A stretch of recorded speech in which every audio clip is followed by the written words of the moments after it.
पञ्चतत्त्वले बनेको खै कस्तो मान्छेको शरीर यो।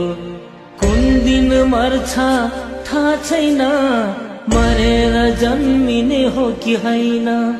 यस्तो मान्छेको चोलामा मनलाई राखौं धर्ममा। शरीर त एक दिन मर्नु छ, ढुङ्गा माटोमा मिल्नु छ। शरीर त एक दिन मर्नु छ, ढुङ्गा माटोमा मिल्नु छ।